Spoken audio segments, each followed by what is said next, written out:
النهاردة هعمل معاكم الوصفة اللي ما يختلفش عليها اتنين. الفراخ المحشية بالرز بالكبد، بجد يا جماعة في حتة تانية خالص، الكل هيحبها جدا، كلنا طبعا بنحبها، بس ظبطها في البيت حاجة تانية خالص.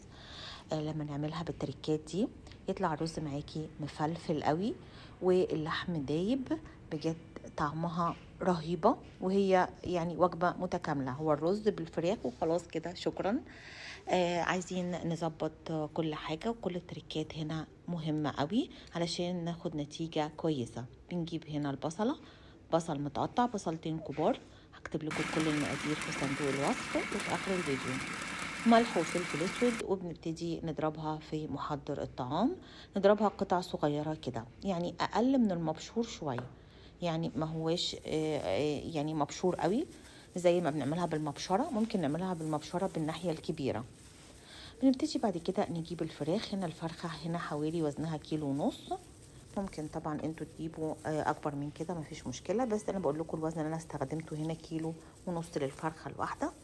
ببتدي اتبلها كويس قوي، انا عايزاكم تصبروا على الخطوه دي يا جماعه كويس جدا، علشان التتبيله بتاعه الفراخ لازم ننكه الفرخه، لازم ننكه الفرخه كويس قوي.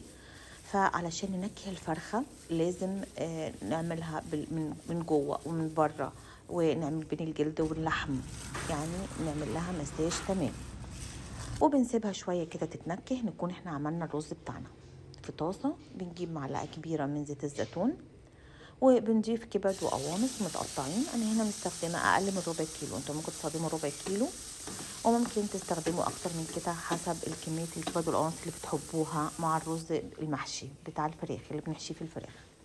هنا هبتدي احط ملح وفلفل اسود، طبعا عايزاكم تزودوا بس شويه الفلفل الاسود يا جماعه، عشان بس طبعا يعني لو بتحطوا معلقه حطوا معلقه صغيره، حطوا معلقتين بس مش اكتر من كده عشان ما يبقاش حراق يعني، لان الفلفل الاسود هو بطل الليله دي كلها، لانه فعلا بيدي طعم مميز قوي للرز مع نكهه الفراخ، بجد طعم رهيب.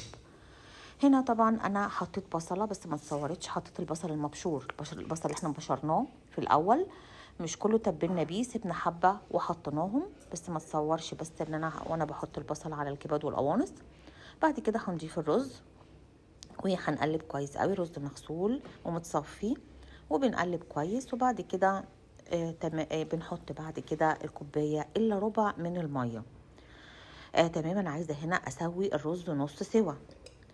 هنا برضو في تركية مهمة قوي يا جماعة، قلت لكم ان كل حاجة يعني لو شفتوا الخطأ كل حاجة لازم تركات تعرفوها بالظبط، علشان كل حاجة بنعملها بتبقى خطوة في الطريق اللي هو النتيجة مميزة في الاخر. حطينا هنا قطعة زبدة او معلقة من السمن البلدي، وظبطنا الملح بتاع الرز. خلي بالكم ان معلقه الزبده دي او معلقه السمن البلدي دي بتودي الرز في حته تانية خالص، طعمه بيبقى مميز قوي، كل هيسالك انت حاطه فيه ايه. وبنغطي ونسيب الرز يستوي نص سوا زي ما قلت لكم.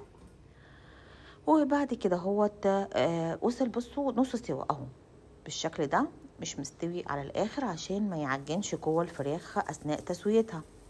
هنا بنشيل التتبيله، خلاص كده الفراخ اتنكهت وسيبناها تتنكه وتتبل كويس قوي، مش محتاجين احنا بقى التتبيله دي، خلاص هنشيلها. خلي بالكم كل دي حاجات مهمه قوي، كل الخطوات دي مهمه قوي.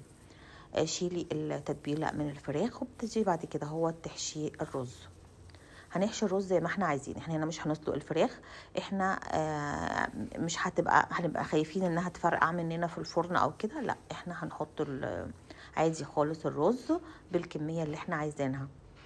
عايزه تحطي كميه كبيره حطي، املي على الاخر، مش هتبقي خايفه ان هي بس انا مش عايزاكي تملي قوي تكبسي قوي عشان ما يعجنش برضو الرز، بالمعقول. تمام، وهنا برضو هنحط بين الجلد واللحمه هنحط الرز، وحافظي على الجلد قوي، حافظي على الجلد علشان لو الجلد اتقطع الاكله دي هتبقى باظت هيبقى المنظر في الاخر مش كويس. واجي افرد بقى الرز، احشي بالمعلقه وافرد الرز كده بحيث يبقى مفرود جوه الرز، مفرود جوه الايه، جوه الفرخه ما بين الجلد واللحم. بعد كده ببتدي اقفل بقى الفراخ، بحط الرجل في الجزء المفتوح كده عند الفرخه من ورا كده، في جزء مفتوح بدخل فيه رجل ورك الفرخه، والورك التاني بدخله وراه. تمام، فبتبقى مقفوله بالشكل ده. بتتقفل بقى بالشكل ده. خلاص مش خايفه بقى الرز يقع ولا اي حاجه، لان انا مش هسلقها ولا احطها في ميه. هبتدي برضو اعمل نفس الكلام مع الفرخه التانية. هنا التسويه هتبقى في الكيس الحراري، تسويه ممتازه جدا يا جماعه، شكل الفراخ بيطلع حلو قوي. ما تبقيش خايفه خالص ان الرز يفرقع منها، او تبقي خايفه ان هي يحصل فيها اي حاجه. لو عندك كبد وقوانص زياده بتحطيها، لو عندك خضار بتحطيه على حسب ما تحبي. لو مقطعه خضار وتتبليه برضو بنفس البصل اللي هو احنا عملناه في الاول خالص، اللي عملناه بالملح والفلفل الاسود في محضر الطعام، تتبلي بيه الخضار. ممكن تستخدمي بوكيه جارنيه وتحطيه، بيبقى برضو هيبقى طعمه حلو قوي. وهنا مش هعمل اي حاجه غير انا هحط الكيس الحراريه دي في صينيه. طبعا انا حطيت كل فرخه في كيس حراري عشان ما كبست الفراخ في كيس حراري واحد، فاديلها فرصه تستوي بطريقه كويسه، وفي نفس الوقت ما يحصلش فيها اي مشكله. هنا عملت بالخله كده فتحات في الكيس الحراري علشان ما ينفجرش جوه الفرن، يعني ممكن ينفجر لو هو ما عملناش الفتحات دي. فالافضل ان احنا نعمل الفتحات دي. بنسيبها في الفرن للوزن ده ساعة على درجة حرارة 200، وبتطلع تحفة. زي ما انتوا شايفين اللحم بيبقى مستوي جدا. لو هي اكبر من كده يبقى هحتاج وقت اكتر من كده، لو اكبر هحتاج وقت اكبر.